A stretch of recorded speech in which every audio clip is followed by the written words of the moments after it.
आप सभी को नमस्कार। मैं Sanjeev Kumar, Saraswati Shishu Mandir junior high school, Saket, Muzaffarnagar, Vidya Bharati Muzaffarnagar के यूट्यूब चैनल पर आप सभी का स्वागत है। आशा है आप सभी स्वस्थ एवं सानंद होंगे और कोविड-19 का पालन करते हुए आप सभी अपने कार्य को गति दे रहे होंगे। आज इस शिक्षण प्रोग्राम में हम कक्षा अष्टम में विषय गणित, जिसका उपविषय अंकगणित है, और प्रकरण परिमेय संख्याएं, जिनको हम रेशनल नंबर्स कहते हैं। क्या होती हैं परिमेय संख्याएं?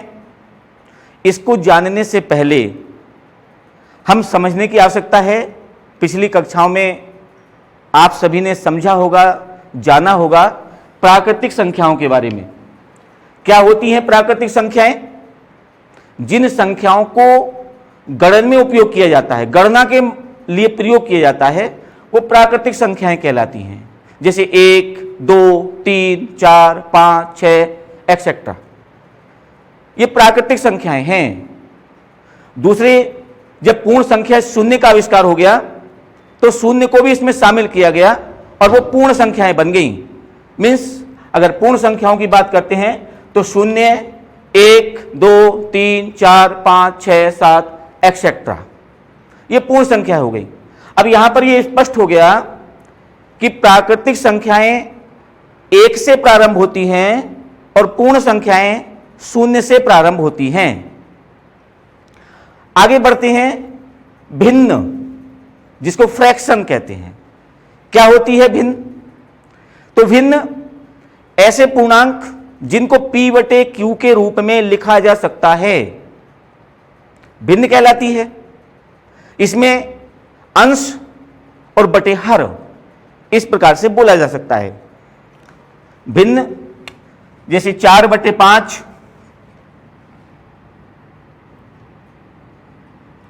भिन्न है। 8/7 भिन्न है। भिन्न के बाद आता है परिमेय संख्याएं। क्या होती हैं परिमेय संख्याएं? चार्ट के माध्यम से भी देख सकते हैं। ऐसी संख्याएं परिमेय संख्याएं कहलाती हैं जिन्हें P/Q के रूप में लिखा जा सकता है। लेकिन जहां P और Q पूर्णांक हैं और Q इज नॉट इक्वल 0, यानी ऐसी संख्याएं जिन्हें P/Q के रूप में लिखा जा सकता है, जो P और Q दोनों पूर्णांक हैं, Q is not equal to 0। अब प्रश्न आता है कि आखिर भिन्न में और परिमेय संख्या में अंतर क्या हुआ? भिन्न की परिभाषा भी वही, परिमेय संख्या की परिभाषा भी वही। भिन्न की परिभाषा कि जहां पूर्णांक को P/Q के रूप में लिखा जा सकता है, परिमेय संख्या जहां पूर्णांक को P/Q के रूप में लिखा जा सकता है। लेकिन दोनों में अंतर क्या है? तो अंतर देखें स्पष्ट करके। 4/5 ये भिन्न है।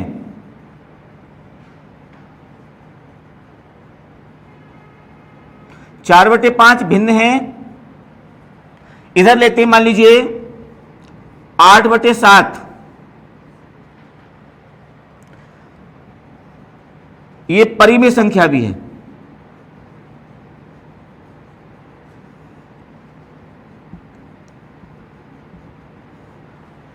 माइनस के 8/7 परिमेय संख्या है।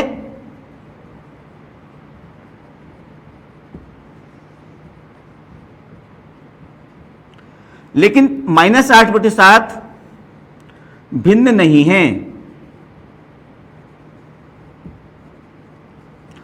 8/7 भिन्न नहीं है। क्यों? अब स्पष्ट हो गया कि भिन्न केवल धनात्मक होती है। भिन्न केवल धनात्मक होती है और परिमेय संख्या धनात्मक और ऋणात्मक दोनों रूपों में पाई जाती है, दोनों रूपों में होती है। यहां पर दोनों का अंतर स्पष्ट हुआ। अब आगे बढ़ते हैं। सभी भिन्न परिमेय संख्या हैं। इस बात से स्पष्ट हो गया कि सभी भिन्न परिमेय संख्या हैं, चाहे वो ऋणात्मक हैं चाहे वो धनात्मक हैं, वो परिमेय संख्या है, ये स्पष्ट हो गया था। अब बात आती है कि जो संख्या p बटे q की संख्या भिन्न है वह परिमेय संख्या भी है, और परंतु सभी परिमेय संख्याएं भिन्न नहीं होती, क्योंकि परिमेय संख्या ऋणात्मक होती है, इसलिए वो भिन्न की श्रेणी में कभी कभी नहीं जाती। अब आता है क्या शून्य भी परिमेय संख्या है? प्रश्न आता है क्या शून्य परिमेय संख्या है? तो लिख सकते हैं हां शून्य परिमेय संख्या है, हां शून्य परिमेय संख्या है।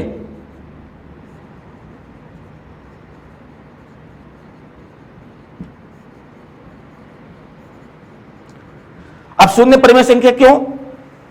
क्योंकि शून्य को हम 0/1, 0/2, 0/3, 0/4 एक्सेट्रा लिख सकते हैं, इसलिए शून्य भी एक परिमेय संख्या है। अगला बिंदु आता है परिमेय संख्याओं के गुणधर्म, properties of rational numbers. Properties of rational numbers.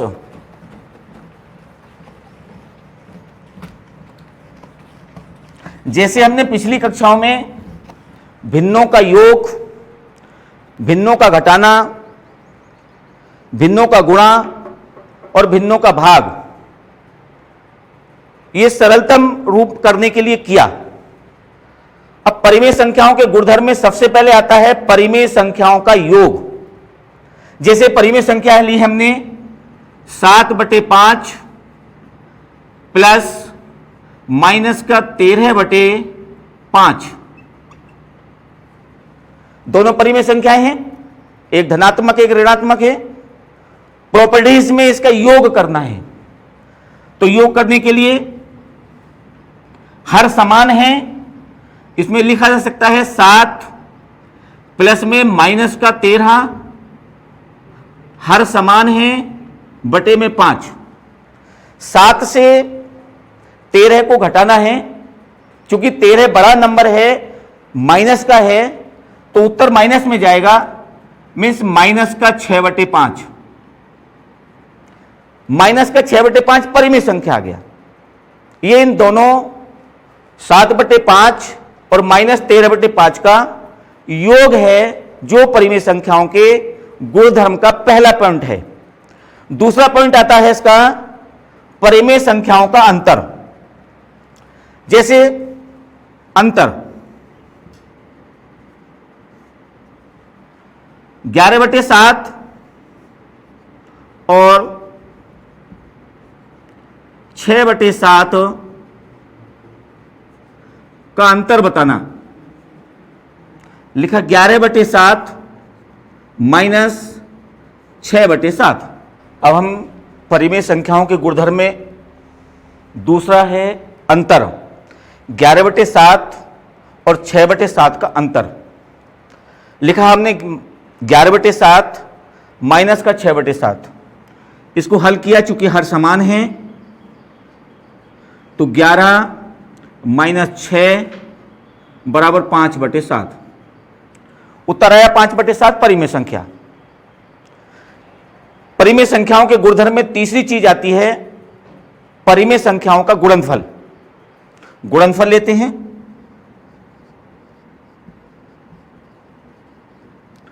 परिमेय संख्याओं के गुणनफल के रूप में लिखा हमने 7/8 गुणा माइनस का 11/9।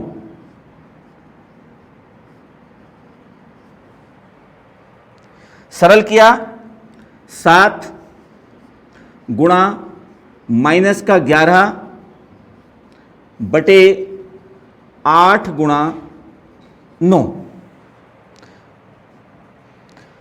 7 गुणा माइनस का 11, 8 गुणा 9। कोई आपस में विभाजित नहीं होती संख्या, अंश या हर में से। तो 11 सत्ते 77 माइनस का 77 बटे 8 9 72। माइनस का 77/72, इन दो 7/8 और -11/9 जो दो परिमेय संख्याएं हैं, इन दोनों परिमेय संख्याओं का गुणनफल परिमेय रूप में आया। अगली प्रॉपर्टीज की बात करते हैं।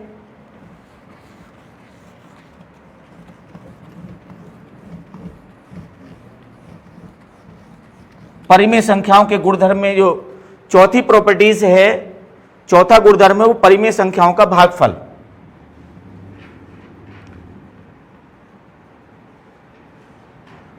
भागफल में माइनस का 8/5 भाग माइनस का 6/7।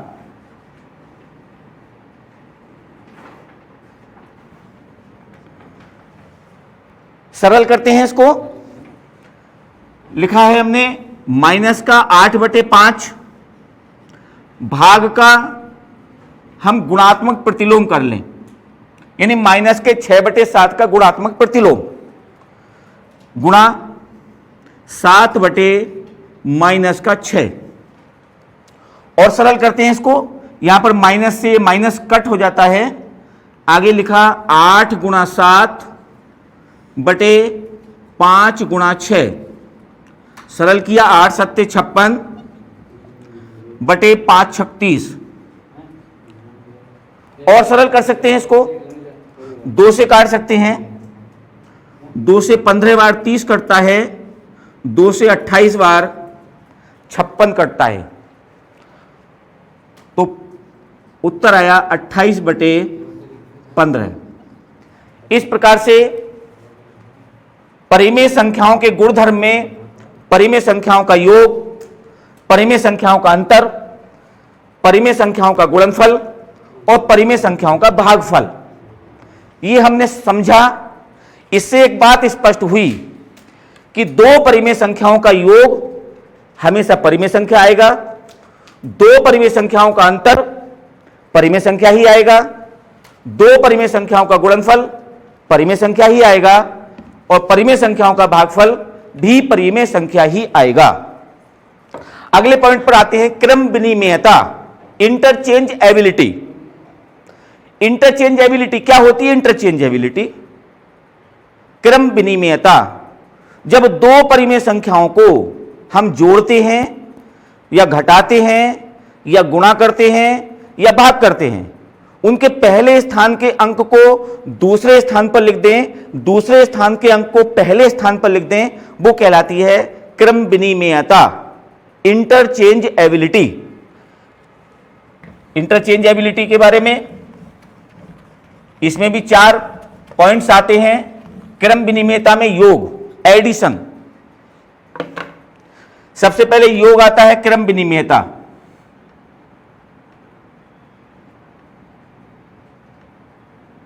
क्रम विनिमेयता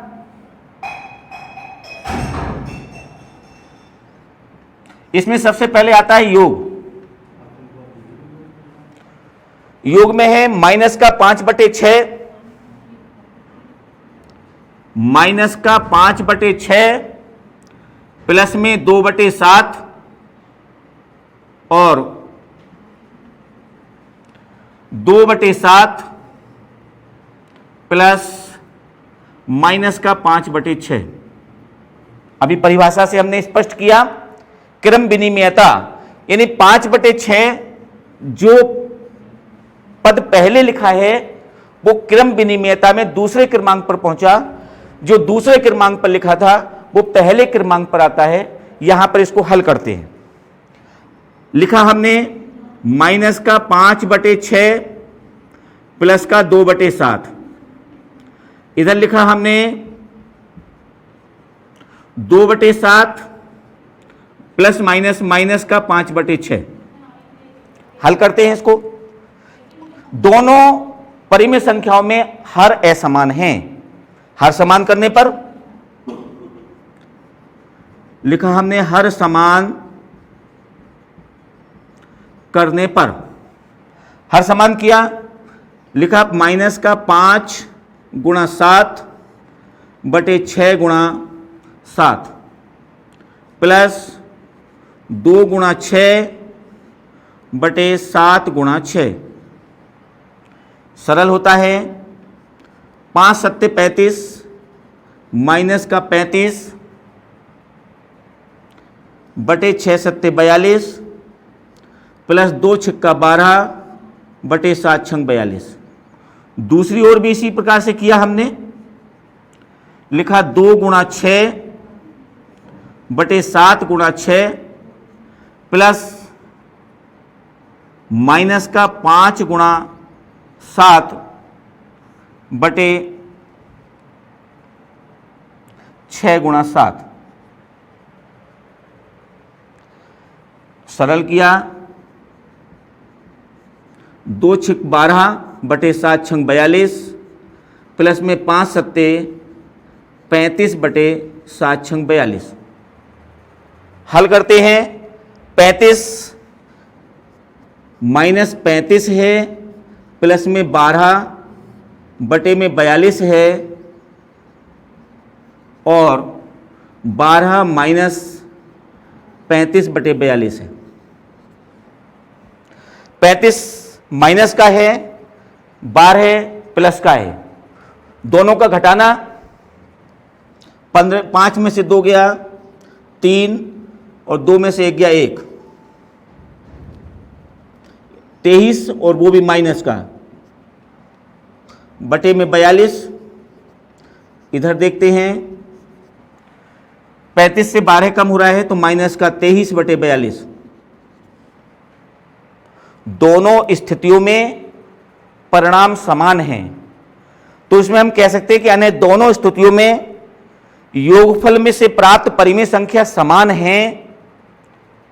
इसलिए परिमेय संख्याओं के लिए जो योग का क्रम विनिमेयता है वो इस पर लागू होती है।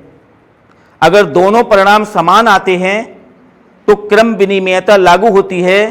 परिणाम अगर किसी स्थिति में अलग आए होंगे तो क्रम विनिमेयता लागू नहीं होती। दूसरी आती है क्रम विनिमेयता में योग के बाद इसका अंतर, क्रम विनिमेयता व्यवकलन जिसको कहते हैं अंतर। अंतर में देख लें माइनस का 6 बटे 7 माइनस का 3 बटे 5 और माइनस का 3 बटे 5 माइनस का 6 बटे 7। क्रम विनिमेयता इंटरचेंज एबिलिटी। हल किया हमने, हर समान करें तो लिखा माइनस का 6 गुणा 5 बटे 7 गुणा 5 माइनस का 3 गुणा 7 बटे 5 गुणा 7। इसी प्रकार दूसरे पक्ष में हर समान करें, माइनस का 3 गुणा 7 बटे 5 गुणा 7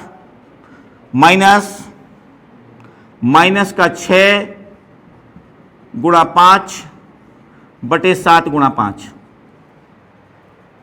हर समान हो गए और सरल करते हैं इसको। 6 पंजे 30 माइनस का 30 बटे 35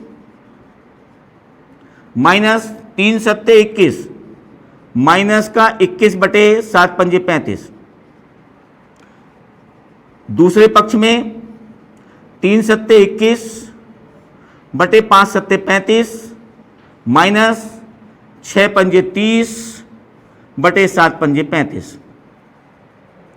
और सरल करें, हर समान हो गए हैं। इसको लिखा हमने माइनस का 30 माइनस माइनस प्लस हुआ 21 बटे में 35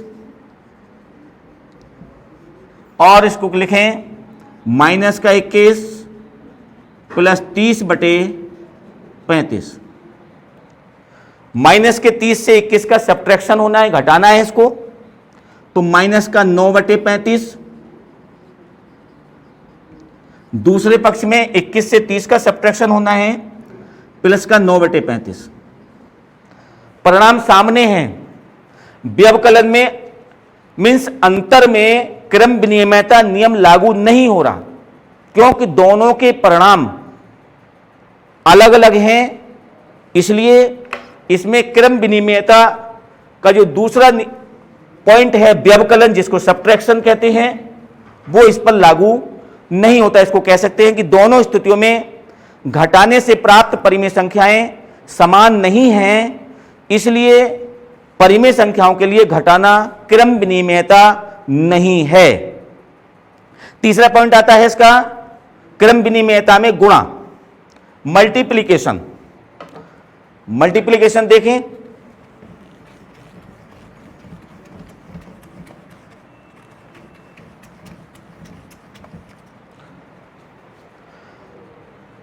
गुणा 2/7 गुणा माइनस का 11/8 और माइनस का 11/8 गुणा 2/7। क्रम विनिमयता में तीसरा पॉइंट सरल करते हैं, 2 गुणा माइनस का 11/7 गुणा 8 और माइनस का 11 गुणा 2/8 गुणा 7। 11 दूनी 22, माइनस का 22, 7 8 56 और 11 दूनी 22/8 7 56। प्रिय विद्यार्थियों, क्रम विनिमयता का जो तीसरा नियम है, तीसरा पॉइंट है मल्टीप्लिकेशन। इसमें परिमेय संख्याओं का जो गुणनफल है दोनों स्थितियों में वो समान है, इसलिए इन प्राप्त जो परिमेय संख्याएं हैं, इन परिमेय संख्याओं में क्रम विनिमयता का जो नियम है वो इसमें लागू होता है।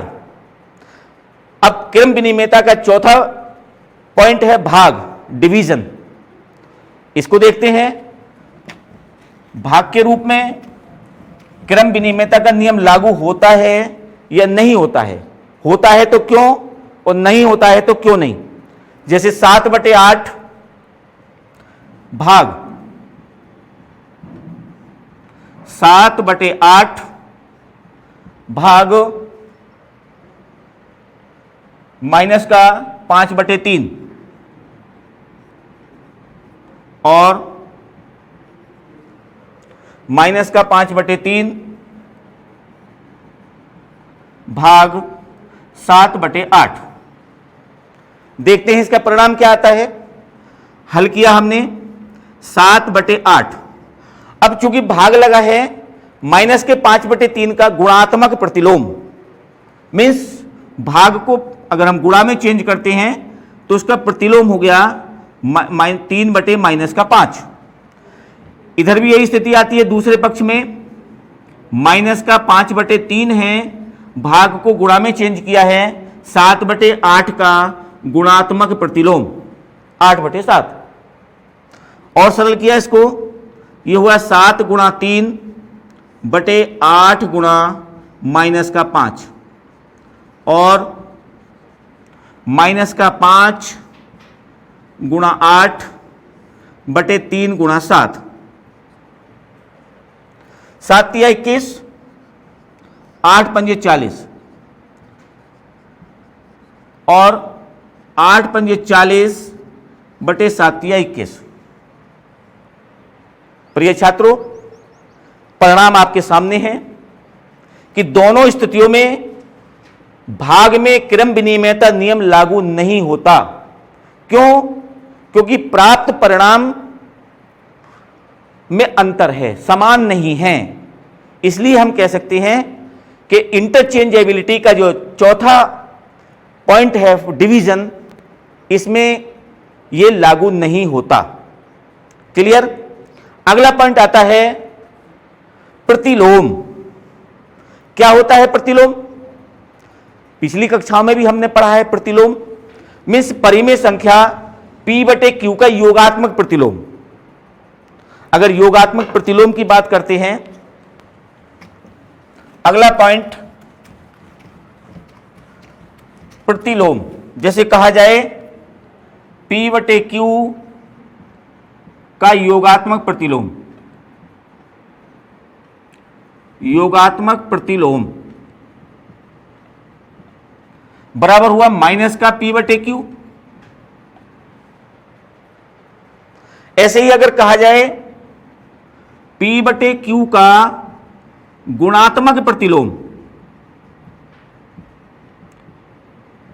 गुणात्मक प्रतिलोम बराबर हुआ Q/P। यह गुणात्मक प्रतिलोम हुआ, यानी योगात्मक प्रतिलोम में धनात्मक संख्या का योगात्मक प्रतिलोम ऋणात्मक हो जाएगा और ऋणात्मक संख्या का, ऋणात्मक परिमेय संख्या का योगात्मक प्रतिलोम धनात्मक हो जाएगा। ऐसे ही अगर संख्या जिस रूप में भी है, परिमेय संख्या चाहे वो धनात्मक है चाहे वो ऋणात्मक है, जिस रूप में भी है, अगर उसका गुणात्मक प्रतिलोम करना है तो अंश को हर में और हर को अंश में परिवर्तित करना है, यानी दोनों का इंटरचेंज हो जाए, यह कहलाता है प्रतिलोम।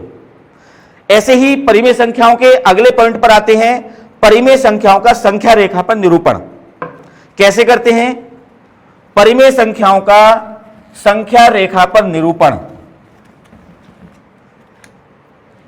यानी परिमेय संख्याओं का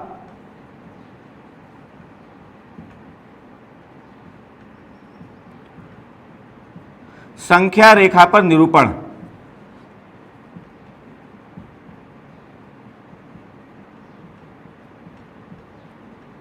कैसे हम निरूपण करें इसका, देखें हम पिछली कक्षाओं में भी आपने किया होगा।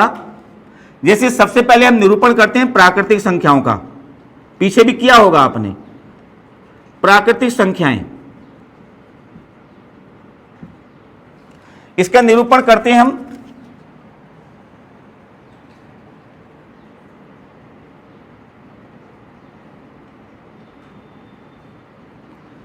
एक,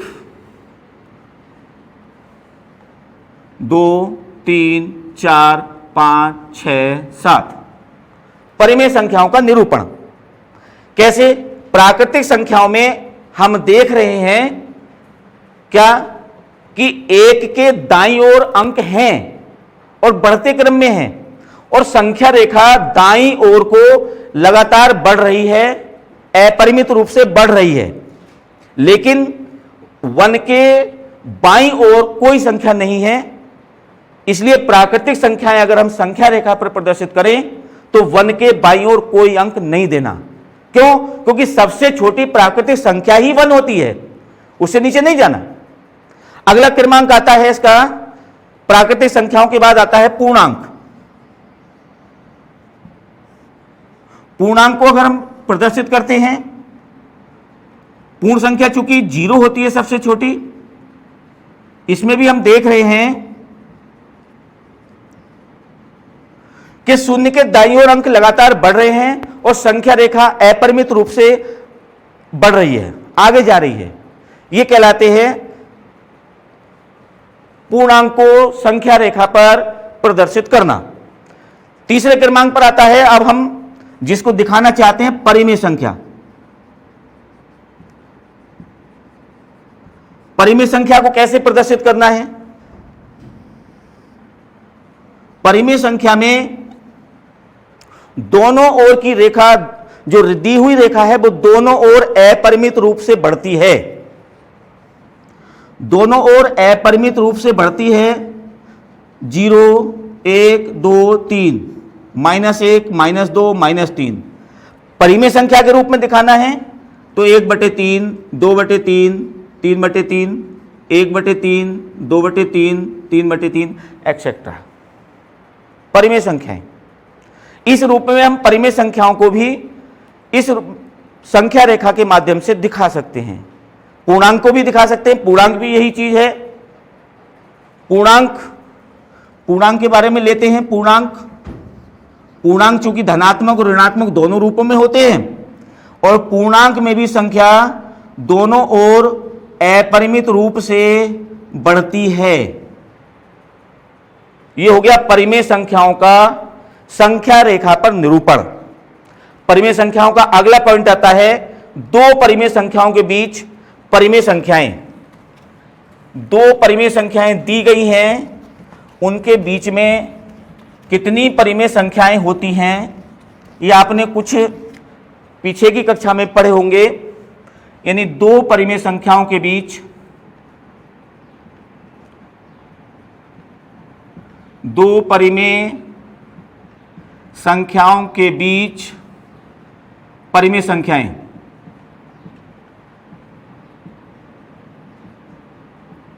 दो परिमेय संख्याओं के बीच परिमेय संख्या अगर कहा जाए कि 3/4 और 7/4 के बीच की परिमेय संख्याएं बताइए, तो बता सकते हैं हम क्या 4/4, 5/4, 6/4। 3/4 से आगे स्टेप पर 4/4, उससे आगे 5/4, उससे आगे 6/7, क्योंकि अंतिम स्टेप इसका 7/4 तक लिया है। क्या हम कह सकते हैं कि 3/4 और 7/4 के बीच में केवल ये तीन ही परिमेय संख्या है? नहीं। अगर हम 3/4 को अगर इसके साथ 0 लगा दें और 7/4 इसमें भी हम 0 लगा दें, अब प्रश्न हो गया कि 30/40 और 70/40 के बीच परिमेय संख्या है। प्रश्न वही है। अगर हम इसको सरल करेंगे 0 से 0 कट जाएगा, 3/4 है। लेकिन अब हम देखें 30/40 और 70/40 के बीच में कितनी सारी परिमेय संख्याएं हो गई। 31/40, 32/40, 33/40, ऐसे ही हम 69/40 तक पढ़ते जाएंगे। अगर हम इसको और बढ़ा दें, अगर इसको 300/400 कर दें और यहां पर 700/400 कर दें, संख्या वही है 3/4 और 7/4, संख्या में परिवर्तन नहीं है। लेकिन अगर 0 के रूप में अगर इसको हम बढ़ा देते हैं तो इसके बीच में परिमेय संख्याओं की गिनती बढ़ जाती है। इस बात से स्पष्ट हो गया कि दी गई दो परिमेय संख्याओं के बीच में अपरिमित परिमेय संख्याएं होती हैं। जो भी परिमेय संख्या दी हुई है उसके बीच में अपरिमित रूप से बहुत सारी परिमेय संख्याएं होती हैं। आज हमने परिमेय संख्याओं के विषय में कुछ जानकारी आपको पहले से थी और अधिक जानकारी करने का प्रयास किया है। कुछ चीजें रह गई होंगी, वो आप सब उसको आगे की कक्षाओं में भी पढ़ेंगे। इसलिए परिमेय संख्याओं के आज के इस टॉपिक पर धन्यवाद।